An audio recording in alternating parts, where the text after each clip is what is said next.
வணக்கம். நெல்லை கனெக்ட் சார்பா அகிலாண்டம். இன்று நம்ம ஒரு முக்கியமான விஷயத்தை பத்தி நம்ம பேச போறோம். மனிதனுக்கு வேண்டிய மிக மிக அத்தியாவசியமான ஒரு டாபிக்கை பத்தி ஒரு முக்கியமான நபரை, அது சார்ந்த நபரை நம்ம இன்டர்வியூ பண்ணி மக்களுக்கு அந்த விஷயத்தை நம்ம நெல்லை கனெக்ட் சொல்ல போறோம். மனிதனுக்கு முக்கியமானது என்னன்னா, நம்ம பாரதியார் பாடல் ஞாபகம் வர வேண்டும். காணி நிலம் வேண்டும், பராசக்தி காணி நிலம் வேண்டும் அப்படின்னு சொல்லியிருக்காரு. ஸோ மனிதனா பிறந்தவங்க எல்லாத்துக்குமே ஒரு இடம் வேணும், ஒரு சொந்த வீடு வேணும் அப்படிங்கிற ஒரு கனவு சாதாரண தொழிலாளியிலிருந்து கோடீஸ்வரர் வரைக்கும் அந்த கனவு இருக்கும். அந்த கனவு இல்லத்தை உள்ள விஷயங்களை தான் நம்ம இன்னைக்கு பார்க்க போறோம். இன்றைக்கு நம்மளோட சந்திப்புல உரையாட வந்திருக்கிறவர் திருநெல்வேலி பில்டர்ஸ் அசோசியேஷனுடைய முன்னாள் சேர்மன் திரு எஸ் செல்வகுமார் அவர்கள். அது மட்டும் இல்ல, சிவில் இன்ஜினியர்ஸ் அசோசியேஷன் உடைய சேர்மனும் கூட. அவர் நிறைய கன்ஸ்ட்ரக்ஷன்ஸ், நிறைய அனுபவம் வாய்ந்த நபர். அது மட்டும் இல்லாம நிறைய விஷயங்களையும் அவர் கவர்மெண்ட் உடைய ரூல்ஸ் அண்ட் ரெகுலேஷன்ஸ், கவர்மெண்ட் உடைய சட்டத்திட்டங்களையும் நல்ல நுணுக்கமாக அறிந்தவர். அவரை நம்ம இன்னைக்கு நம்ம நெல்லை கனெக்ட் இந்த சந்திப்புல நம்ம பார்க்க போறோம். செல்வகுமார், எங்க நெல்லை கனெக்ட் ஸ்டுடியோக்கு வந்ததுக்கு மிக்க நன்றி. வணக்கம் திரு செல்வகுமார் அவர்களே. நெல்லை கனெக்ட் சார்பாக உங்களை வரவேற்கிறதுல நான் பெருமை அடைகிறேன். இன்னைக்கு மக்களுக்கு ஒரு முக்கியமான செய்தியை உங்க மூலமா தகவல் போய் சேரட்டும் அப்படிங்கிறதுலதான் இன்னைக்கு நம்ம நெல்லை கனெக்ட் ஸ்டுடியோல மீட் பண்றோம். அதாவது எல்லாத்துக்குமே ஒரு கனவு இல்லம் வேண்டும்ங்கிறது ஒரு சாதாரண தொழிலாளர் இருந்து கோடீஸ்வரன் வரைக்கும் உள்ள ஒரு ஆசை.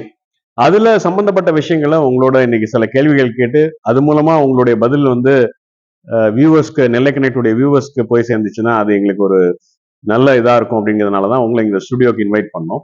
நீங்க கட்டட இதுல ரொம்ப அனுபவம் வாய்ந்தவர். திருநெல்வேலி டிஸ்ட்ரிக்ட் பிரசிடென்டா இருந்திருக்கீங்க பில்டர்ஸ் அசோசியேஷன்ல. அது மட்டும் இல்ல, சிவில் இன்ஜினியர்ஸ் அசோசியேஷன்ல வேற நீங்க சேர்மனா இருந்திருக்கீங்க, அதுலயும் சேர்மனா இருந்திருக்கீங்க. அதனால உங்களுடைய அனுபவத்தை நீங்க எங்களுடைய வியூவர்ஸ்க்கு நீங்க சொன்னீங்கன்னா ரொம்ப நல்லா இருக்கும். மிக்க நன்றி அகிலாண்டாம் சார். உங்களுடைய நோக்கம் நிறைவேற்ற வாழ்த்துக்கள். இந்த நெல்லை கனெக்ட் மேலும் சிறப்பாக வளரும். அதாவது இன்னைக்கு உள்ள சிச்சுவேஷன்ஸ்ல பார்த்தீங்கன்னா, திருநெல்வேலி சார்ந்த மக்கள் பற்றிய நான் உங்களுக்கு ஒரு வீடு கட்டு ஒரு எந்த மாதிரி இருக்கிறாங்க, என்ன பண்ணணுங்கிறத விஷயத்த உங்களுக்கு நான் சொல்ல போறேன். முதல்ல இன்னைக்கு இந்த அடிப்படை தேவை நீங்க சொன்ன மாதிரி மனிதனின் அத்தியாவசிய தேவைகள்லாம் அதை சொல்லுவாங்க. மூன்றாவது இருக்குது இடம். அந்த இடத்தை வாங்குவதற்கு என்னென்ன தேவைகள், என்னென்ன இன்னைக்கு உள்ள பாலிசிஸ் என்ன, கவர்மெண்ட் பாலிசிஸ் என்னங்கிறது உங்களுக்கு தெரியும். இன்னைக்கு ஒரு லேண்ட் வாங்கணும்னா அது அந்த land plot approval, whether it is approval or not. Whether it is approval அப்படின்னா அதற்கு நம்பர் கொடுத்துருப்பாங்க. உங்களுக்கு தெரியும், மாவட்ட நிர்வாக இயக்குனர் அலுவலர்கள், அதாவது டிடிசிபின்னு சொல்றாங்க இல்லையா, டிடிசிபின்னு சொல்றாங்க, நம்பர் கொடுத்துருப்பாங்க. தென் அது கார்பரேஷனோ பஞ்சாயத்தோ அதுல இருந்து ஒரு நம்பர் கொடுத்துருப்பாங்க. இந்த ரெண்டு நம்பர்களும் இருக்கணும். அந்த லேஅவுட் முறைப்படுத்தப்பட்டு கரெக்டாக ரோடு எல்லாமே பண்ணிருக்கும். அதாவது நீங்க சொல்றது அப்ரூவல் லேஅவுட்ல இல்ல. இதுல ஒரு சின்ன சந்தேகம் என்னன்னா, லோக்கல் பிளானிங் அத்தாரிட்டின்னு சொல்றாங்களா, எல்பிஏ அப்படிங்கிறாங்க இல்லையா? ஆமா, அதுல இருந்து டிடிசிபி வருதா இல்ல டிடிசிபில இருந்து லோக்கல் பிளானிங் அத்தாரிட்டி வருதா? ரெண்டுமே ஒன்றுதான் சார், ரெண்டுமே ஒன்றுதான். சரி சரி. டிடிசிபிங்கிறது இப்போ வசதிக்கு ஏற்ப நம்ம லோக்கல் பிளானிங்கிறது எப்படின்னா வில்லேஜ் சைடு உள்ளதை சொல்றாங்க, இதை சிட்டி சைடு உள்ள டிடிசிபி சொல்றாங்க. ஸோ அதுதான் இது. ஸோ அங்கேருந்து முறையா அப்ரூவல் ஆகியிருக்காங்க நம்ம ஃபர்ஸ்ட் பார்க்கணும். அந்த அப்ரூவல் லேஅவுட்ல என்ன எத்தனை இடம், எந்த சென்ட் இடம் வாங்க போறோமோ அதை மெஷர் பண்ணி பக்காவா அதை அவங்க எல்லாம் ரோட்ல சண்டை பண்ணி அந்த ஆர்டர்ஸ் எல்லாம் கம்ப்ளீட்டா பார்க்கணும். அந்த ஆர்டர்ஸ் ஓகே தானங்கிறத அது திரும்பவும் ஒரு தடவை மாவட்ட அந்த எல்பியிலே போய் நீங்க பார்த்து எல்பியில சந்தேகம் கேட்டு நீங்க நிவர்த்தி பண்ணிக்கலாம். தென் பார்த்தீங்கன்னா, அந்த பிளாட்டை வாங்கின உடனே நீங்க உங்களுக்கு திசை இன்னைக்கெல்லாம் அடிப்படையாக தெரியும். உங்க வாஸ்து எல்லாரும் மேக்சிமம் வடக்கு பார்த்த வீட்டை நிறைய பேர் விரும்புறாங்க.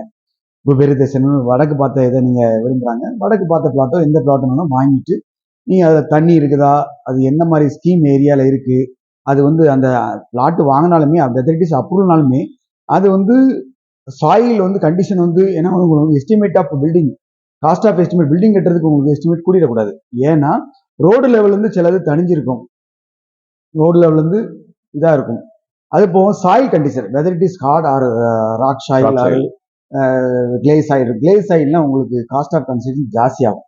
என்ன காரணம்னா வந்து டெப்த் ஆஃப் ஃபவுண்டேஷன் வந்து உங்களுக்கு கூடுதலா போகும். இல்ல இதுல ஒரு சின்ன சந்தேகம், நீங்க கிளே சாயில் சொல்லும் போது நீங்க சென்னை ஓஎம்ஆர்ல பாத்தீங்கன்னா அது ஃபுல்லும் கிளே சாயில். அதுல பாத்தீங்கன்னா ரொம்ப ஹை ரைஸ் பில்டிங், அந்த தண்ணி எல்லாம் பாத்தீங்கன்னா ரொம்ப சால்ட்டா இருக்கு. ஆமா சார், அதுக்கு தான் இப்போ வந்து அங்க பண்றவங்க எல்லாருமே நிறைய பில்டர்ஸ் என்ன காஸ்ட் ஆஃப் கன்ஸ்ட்ரக்ஷன் கூட தான் ஆகும். அதோட அமௌண்ட்டை உங்கள்கிட்ட தான் வைப்பாங்க. ஏன்னா ஃபைல் ஃபவுண்டேஷன் தான் பண்ண முடியும். அதாவது ஒரு 3 மீட்டருக்கு மேல போகும்போது அது வந்து நீங்க ஃபைல் தான் பண்ண முடியும். இப்போ நீங்க அந்த ஏரியா எடுத்தீங்க கிட்டத்தட்ட ஒரு 6 மீட்டர் 7 மீட்டருக்கு மேல போகும். 6 மீட்டர் 7 மீட்டர் வர போகும். பட் இதெல்லாம் மக்களுக்கு தெரியுமா?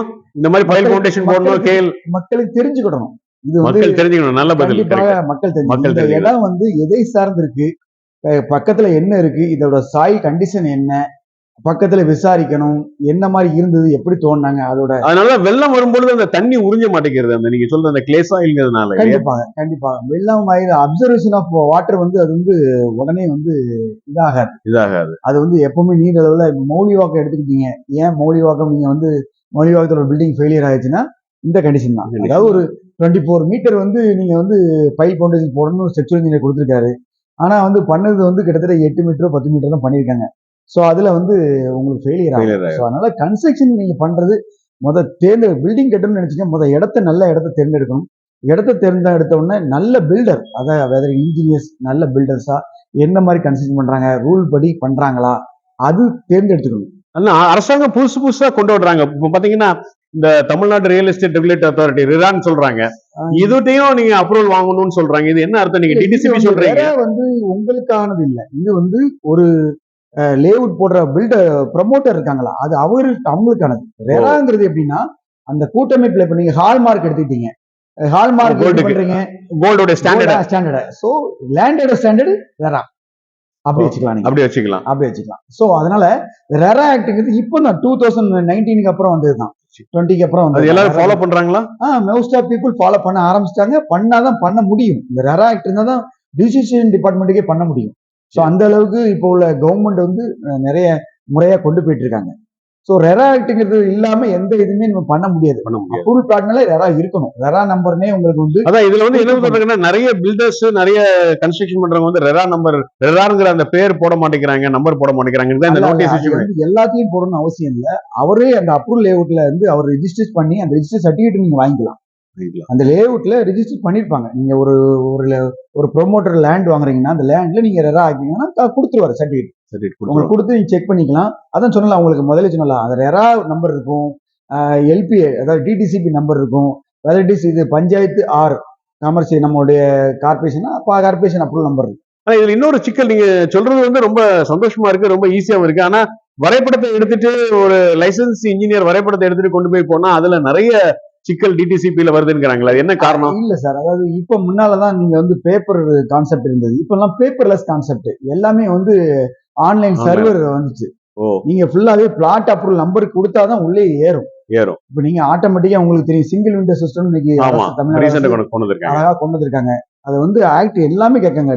டவுன் சர்வீஸ் ஸ்கெட்ச் கேட்கறாங்க, வெரைட்டிஸ் பஞ்சாயத்து ஸ்கெட்ச் கேட்கறாங்க, பிளாட் அப்ரூவல் காப்பி கேட்கறாங்க, லேஅவுட் காப்பி, லேஅவுட் ஆர்டர் எல்லாமே உள்ள கொடுத்தாப்பதான் நம்ம பண்ண முடியும். இப்ப அந்த சிஸ்டம் வந்துட்டு, அது போக பிளானை போட்டு நீங்க நினைக்கிற மாதிரி முன்னால ஒரு ப்ளூ பிரிண்ட்டை போட்டு எடுத்து பண்ண முடியாது. நீங்க கம்ப்யூட்டர்ஸை செக் பண்ணி உங்களுக்கு உள்ள கொடுத்த பிறகு கலர் கோட் ரெஃபரன்ஸ் கொடுத்த பிறகு கம்ப்யூட்டரே ஓகே பண்ணி ஒரு 2 days 3 days எடுத்து அது ஓகே பண்ணி அதுவே ஸ்கூட்னிஸ் பணம் கட்டினாதான் ஃபைலே உள்ள போகும். அந்த லெவலுக்கு இப்போ வந்து சிஸ்டம் மாறி போச்சு இன்னைக்கு. சரி, எனக்கு இன்னொரு சந்தேகம் என்னன்னா, இப்ப நீங்க லேண்டை பத்தி உள்ள கவர்மெண்ட் ப்ரொசீஜர்ஸ் எல்லாம் சொல்லிட்டீங்க. ஒரு லேண்ட் வாங்குறதுக்கு அந்த பிரைஸை வந்து நீங்க எப்படி நிர்ணயம் பண்ணி, நீங்க அந்த கன்சர்ன் அத்தாரிட்டி அல்லது நான் தான் அந்த லேண்ட் ஓனர்னா அதை எப்படி நிர்ணயம் பண்றோம்? அல்லது நீங்க நான் உங்கள்கிட்ட கன்ஸ்ட்ரக்ஷன் கொடுக்கும்போது நீங்க அதுக்கு ஒரு சார்ஜ் பண்றீங்க, ஸ்கொயர் ஃபீட் ரேட்டுங்கிறது. இது ரெண்டுத்தையும் நம்ம பாத்தீங்கன்னா லேண்ட் காஸ்ட் ஒண்ணு, கன்ஸ்ட்ரக்ஷன் காஸ்ட் ஒண்ணு. இது பாத்தீங்கன்னா சில நேரத்துல ரொம்ப ஒரு பெரிய தொகையா இருக்கிற மாதிரி இருக்கும்போது சாதாரண மக்களுடைய கனவு நினைவாகுமா? அதுக்கு என்ன சொல்யூஷன் அல்லது அதுக்கு என்ன வழி இருக்கு? அது எப்படின்னா லேண்ட் அப்ரூவலே இப்போ வந்து சிஸ்டம் கொண்டு வந்திருக்காங்க. அதாவது small EWC small scale working வந்து சின்ன பிளாட் 4 மீட்டருக்கு 15 மீட்டர் 2 சென்ட் 1.5 சென்ட்ல கொண்டு வந்துட்டாங்க. இப்ப ஒண்ணுல ஒரு பிளாட் ஏரியா வந்து ஒரு சென்ட் வந்து 10 லட்சம் சொல்றாங்கன்னா 4 சென்ட் மினிமம் 5 சென்ட் 6 சென்ட் இருக்கும். ஸ்மால் ஸ்கேல் இது பண்றவங்களுக்கு வந்து 1 சென்ட் 2 சென்ட்ல கொடுக்குறாங்க. அதை நீங்க வாங்கி பயனடைச்சிக்கலாம். அதுக்கு ரூல்ஸும் உங்களுக்கு வந்து ஒன் சைடு ஒட்டி, அதாவது பக்க திரையிடம் எல்லாமே நீங்க கட்டிக்கலாம். அந்த ரூல்லாம் வந்துட்டு முன்னாலெல்லாம் பாத்தீங்கன்னா ஒரு ரூல் எடுத்தீங்கன்னா 1.5 மீட்டர் சைடு ஓப்பன் விடணும், பேக் 1.5 விடணும், பிளாட் வித்து தகுந்த மாதிரி ரோடு வித்து 7 மீட்டர் வச்சுங்களேன் 1.5 விடணும், 9 மீட்டர்னா 3 மீட்டர் விடணும், 12 மீட்டர்னா 4.5 மீட்டர் விடணுங்கிற ரூல் இருந்தது. இப்போ எல்லாமே மாத்திட்டாங்க. ஸோ இப்போ என்ன பண்ணிட்டாங்கன்னா நீங்க வந்து ஒன் சைடு ஒட்டி கூட கட்டிக்கலாம். 7 metre up to 7 metre height வரைக்கும் ஒன் சைடு ஒட்டி கட்டிக்கலாம், பேக் சைடு ஒட்டி கட்டிக்கலாம். ஸோ அந்த அளவுக்கு நாம்ஸ் எல்லாமே டிசிஆர் டெவலப்மெண்ட் கண்ட்ரோல் ரூல்ஸ் 2019 வந்து அதை அப்டேட் பண்ணிட்டே இருக்காங்க. ஒவ்வொரு மாசமும் எங்களுடைய அசோசியன்ஸ் ஆகட்டும், திருநெல்வேலி எங்களுக்கு சிவில் இன்ஜினியர் அசோசியேஷன் வந்து federation of all civil engineer association இருக்கு, பேசியட். இந்த 2 அசோசியேஷன் சேர்ந்து ஒவ்வொரு மாதம் என்னென்ன டிஃபெக்ட் இருக்கு, பொதுமக்கள் இதனால என்ன பாதிக்கப்படுறாங்க, சிஸ்டத்துல என்ன தவறு வருது, இதெல்லாம் நாங்க ஒவ்வொரு தடவை அப்டேட் பண்ணிட்டு இருக்கோம். அரசாங்கமும் அதை மாத்திக்கிட்டே தான் இருக்கும். இப்போ கூட சமீபத்தில் பாத்தீங்கன்னா 2500 ஸ்கொயர் ஃபீட் லேண்ட்ல 3500 ஸ்கொயர் ஃபீட் பில்டிங் வந்து ஒரு சிங்கிள் விண்டோ சிஸ்டத்துல நீங்க என்ன 24 ஹவர்ஸ் நீங்க வாங்கிக்கலாம். அதுக்கு நான் என்ன ஒன்றும் அலைய வேண்டியதே இல்லை, ஆன்லைன்ல வாங்கிக்கலாம். ஸ்கொயர் ஃபீட்டுக்கு 79 ரூபா ஃபிக்ஸ் பண்ணிருக்காங்க. ஆட்டோமேட்டிக்கா ஜெனரேட் ஆகும். அந்த ஃபீஸ் ஆன்லைன்ல கட்டிட்டு ஆட்டோமேட்டிக்கா அப்படியே கட்டிட்டு போயிடலாம். ஸோ அதே இப்போ அப்டேட் பண்ணி என்ன பண்ணிட்டாங்கன்னா, சார் கிரவுண்ட் ஃபர்ஸ்ட் மட்டும் கட்டல, நான் வந்து 3 ஃப்ளோர் கட்டணும்னு நினைக்கிறேன்னா ஸ்டில் டு கிரவுண்ட் ஃபர்ஸ்ட் அதையும் கொண்டு வந்துட்டாங்க. ஸோ அந்த அளவுக்கு டெக்னாலஜி டெவலப்மெண்ட்ல கவர்மெண்ட்டும் சரி, நாங்களுடைய இன்ஜினியர் அசோசியேஷன் சரி ரொம்ப என்ன சொல்லுவாங்க, அதை நாங்கள் அப்டேட் பண்ணிக்கிட்டே இருக்கோம். அது பொதுமக்களுக்கும் நாங்கள் ஆர்டரை வந்து விழிப்புணர்வு பண்ணிக்கிட்டே இருக்கோம்.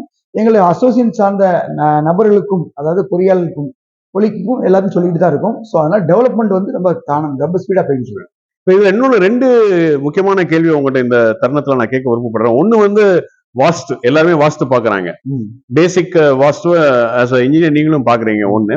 2வது வந்து அந்த சிவேஜ் ட்ரீட்மெண்ட் பிளான்ட். இந்த சிவேஜ் வந்து எந்த இது இருந்தாலும் அதான் மெயின். ஆனா அந்த சிவேஜ் சிஸ்டம் வந்து இன்னும் வடநாட்டுல உள்ளதுக்கும் நம்ம சவுத் இந்தியாவுக்கும் வந்து நிறைய டிஃபரன்ஸ் இருக்கு. அது எஸ்பெஷலி நம்ம சென்னை இந்த பக்கம்லாம் வந்தீங்கன்னா அந்த சிவேஜ் ட்ரீட்மெண்ட்லாம் கரெக்டா பண்ணல அப்படிங்கிற ஒரு குறை வந்து மக்கள் சொல்றாங்களே. அதாவது நம்ம வீட்டில் உள்ள கழிவுகள் எல்லாம் கரெக்டா வந்து அந்த சிவேஜ் ட்ரீட்மெண்ட் பிளான்ட் அரசாங்கம் இந்த ரோட்ல தோண்டி வச்சு உள்ளுக்கு பண்றீங்களா, அதுல லிங்க் பண்ணக்கூடிய சிஸ்டம் இன்னும் நிறைய அடாப்ட் பண்ணல. அதுக்கு ஏதாவது முயற்சி எடுத்திருக்கீங்களா, இல்லை அதை பத்தி ஏதாவது தெரியுமா? குறைகள் வந்து சார், குறைகள் வந்து மக்களை வந்து அரசாங்கத்தை மட்டுமே குறைகள் சொல்லக்கூடாது. Very good sir. இன்னைக்கு வந்து சுத் பாரத் உங்களுக்கு தெரியும், பாரத பிரதமர் இன்னைக்கு எல்லாருமே எல்லா ரயில் நிலையங்களும் சரி நீட்டா இருக்கும்னு நினைக்கிறாங்க. அது கொண்டு ஆனா எந்த அளவுக்கு பண்ணா ஒரு 70% தான் சாத்தியமாகுது. அதே மாதிரிதான் நீங்க சொல்ற யூஜிடி பிளானிங்கும், எதை இணைக்கணும் எதை இணைக்கக்கூடாது அதெல்லாம் வந்து பக்காவா முதலே உங்களுக்கு வந்து கார்பரேஷன் பிளான் அப்ரூவலே வந்து பாதாள சாக்கடை இணைப்பு தொகையை வாங்கியிருந்தாங்க. அதை பக்காவா நீங்க வந்து பைப்லைனை வெளியே விட்டு பாதாள சாக்கடை பைப்லைனை இணைச்சி நீங்க வந்து சீவேஜ் ட்ரீட்மெண்ட் பண்ணி சீவேஜை நீங்க வெளியே கரெக்டா விடணும். அது போக குப்பைகளை வந்து மக்கும் குப்பை மக்காத குப்பைகளையும் ரொம்ப தரம் வாரியா பிரிச்சு பண்றாங்க. அதையும் நீங்க பக்காவா பண்றது இல்லை. நம்ம மக்கள் என்னன்னா ஆட்டோமேட்டிக்கா நம்மளுடைய சுதந்திரம் என்னன்னா வந்து நம்மளோட சுதந்திரத்துக்கு தான் வந்து மைனஸும் இருக்கு. நம்ம அசால்ட்டா இன்னும் ஒரு 25 வருஷம் 30 வருஷம் முன்னாடி லெவல்ல பண்ணிருக்கோம். அரசாங்கம் என்ன கைட்லைன் கொடுக்கோ அதை நம்ம ஃபாலோ பண்றது இல்ல. மக்கள் வந்து சரியா ஃபாலோ பண்றது இல்ல. அதாவது கவர்மெண்ட்டுக்கு என்ன பண்றாங்க, மக்களும் அதுக்கு தவிர ஃபாலோ பண்ணணும். ரொம்ப வசதியா இருக்கும். எல்லா பக்கமே யூடிடி வந்து இப்ப லைன் கனெக்ட் பண்ணிட்டாங்க. ஆனா ஆல்மோஸ்ட் எல்லாமே கனெக்ட் ஆயிட்டு இன்னும் கொஞ்ச நாள்ல டெவலப் ஆகி கம்ப்ளீட் ஆயிரும். கிட்டத்தட்ட திருநெல்வேலியில மேக்சிமம் கனெக்ட் பண்ணிட்டாங்க. சில சிஸ்டம் வந்து இன்னும் கரெக்ட் பண்ணிட்டே தான் இருக்காங்க. அது நாளடைவில் சரியாயிரும். கடைசியாக ஒரு கேள்வி. இன்னைக்கு வந்து யாரை பார்த்தாலும் 2 வீலர் காருங்கிறது ஒரு இதா இருக்கு. அதாவது ஒரு காலத்துல வந்து 2 வீலர் ஆகட்டும் கார் ஆகட்டும் சிம்பிள் ஆஃப் ஸ்டேட்டஸ் இருந்துச்சு. சைக்கிளே ஒரு சிம்பிள் ஆஃப் ஸ்டேட்டஸா இருந்துச்சு. இப்ப எல்லா வீட்லயும் கார் இருக்கு, எல்லா வீட்லயும் 2 வீலர் இருக்கு. ஆனா எந்த ஒரு கன்ஸ்ட்ரக்ஷன் ஹவுஸ் ஆகட்டும் அல்லது பிளாட் ஆகட்டும் அல்லது ஒரு கேட்டட் கமிட்டி ஆகட்டும், அந்த பார்க்கிங் லாட்ல வந்து நிறைய பிரச்சனைகள் வருது. இன்ஃபேக்ட் நான் என்சிடிஆர்சில மெம்பரா இருக்கிறதுனால அதுல வந்து டெல்லியில வந்து பாத்தீங்கன்னா நிறைய அந்த பார்க்கிங் அலாட் சரியா பண்ணலன்னு சொல்லி கன்சூமர் கேசஸ் நிறைய ஃபைல் பண்றாங்க. இதை நீங்க தமிழ்நாட்டுல நீங்க இதை எப்படி பாக்குறீங்க, அதை நம்ம திருநெல்வேலியில நீங்க எப்படி அதை வியூ பண்றீங்க? ஆல்ரெடி சொல்றேன், டிசிஆர் அதாவது டெவலப்மெண்ட் கண்ட்ரோல் ரூல்ஸ் 2019 என்ன சொல்லுன்னா, பார்க்கிங் சிஸ்டத்துக்கு ஏத்துக்க மாதிரி தான் உங்களுக்கு கமர்ஷியல் பில்டிங்கே உங்களுக்கு பிளான் அப்ரூவல் கொடுக்காங்க. அந்த பிளான் அப்ரூவல் எப்படி பண்றாங்கன்னா, எபோவ் 300 ஸ்கொயர் ஃபீட்டுக்கு மேல போகும்போது, அதாவது 3000 சைடுக்கு மேல போகும்போது உங்களுக்கு கம்ப்ளீட் சர்டிஃபிகேட் வாங்க சொல்றாங்க. ஏன்னா இந்த மாதிரி தான் எல்லாருமே பிளான் அப்ரூவல் வாங்கிட்டு ஒரு என்ன சொல்லுவாங்க, நம்மளோட இஷ்டத்துக்கு கட்டிட்டாங்க, ஒரு பார்க்கிங் விடுறது கிடையாது. தவறு வந்து எங்க இருக்குன்னா நம்மகிட்ட தான் இருக்கு. பார்க்கிங் விட்டு கட்டணும் அப்படிங்கிற ஒரு மனப்பக்குவம் நமக்கு வரணும். அதுக்கு தான் நம்மளுடைய அரசாங்கம் வந்து கீழே உள்ள கார் பார்க்கிங்லாம் வந்து சீட்டு ஃப்ளோர் பார்க்கிங் பண்றாங்க. பார்க்கிங் தக்கன தான் பில்டிங் அப்ரூவல் கொடுக்குறாங்க. ஸோ அந்த சிஸ்டம் வந்துட்டு அதுதான் இப்போ நடைமுறை ஆகிட்டு இருக்கு. இன்னும் வருங்காலங்களில் ரொம்ப ஈஸி ஆயிரும். அது போக இன்னும் ஃபியூச்சர்ல நாங்க என்ன நினைக்கிறோம்னா, துபாய் மாதிரி ஏரியா நீங்க போயிருப்பீங்க. பாத்தீங்கன்னா கிட்டத்தட்ட ஒரு 20 கிலோமீட்டர்ஸ் அந்த மாதிரி எடுத்துக்கிட்டு ரோடு வைடனிங் பாத்தீங்கன்னா இப்போ வந்து நம்ம ஏரியால பைபாஸ்னா கிட்டத்தட்ட 150 அடி 200 அடி ரோடு தான் இருக்கு. அங்கெல்லாம் பாத்தீங்கன்னா ஒரு 300 அடி 500 அடி ரோடு தான் இருக்குது. பில்டிங் பாத்தீங்கன்னா நீங்க பார்க்கிங்கே கிடையாது. ஆனா கிட்டத்தட்ட 40 ஃப்ளோர் 50 ஃப்ளோர் போடுறாங்க. பின்னால வந்து அதுக்கு தக்கன ஈக்குவலா இடம் கொடுத்துருக்காங்க. ஸோ அந்த மாதிரி சிஸ்டத்தை இனிமே வருங்காலங்கள்ல வரும் நம்பிக்கை இருக்கு. அந்த மாதிரி வந்தா நம்ம வந்து நம்ம தரத்திலையும் சரி உலக தரத்துக்கு நம்ம கொண்டு செல்லப்படுவோங்கிறது என்னுடைய இது. இன்னோவேஷன் திங்கிங் வந்து நாங்க கொடுத்துக்கிட்டு இருக்கோம். அரசாங்கம் நாங்க நினைக்கிறத வந்து அரசாங்கத்துக்கும் சொல்றோம், மக்களுக்கும் சொல்றோம். அது வந்து விழிப்புணர்வு வந்து நிறைய பண்ணிக்கிட்டு தான் இருக்கோம். எங்களுடைய அசோசியேஷன்லேருந்து சரி, நாங்க கட்டுற ஓனர்ட்டும் சரி. ஸோ அது வந்து நாளடைவில் சரி செய்யப்படும்.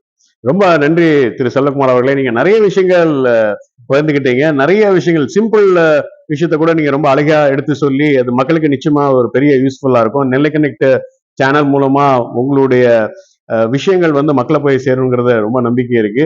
ஸ்டுடியோக்கு வந்ததுக்கு மிக்க நன்றி திரு செல்வகுமார் அவர்கள். வருங்காலத்துல உங்க மூலமா இன்னும் நிறைய விஷயங்கள் நெல்லை கனெக்ட் கொண்டு வர்றதுக்கு நாங்க முயற்சி செய்கிறோம். நன்றி, வணக்கம். நெல்லை கனெக்ட் சார்பாக நன்றி சார்.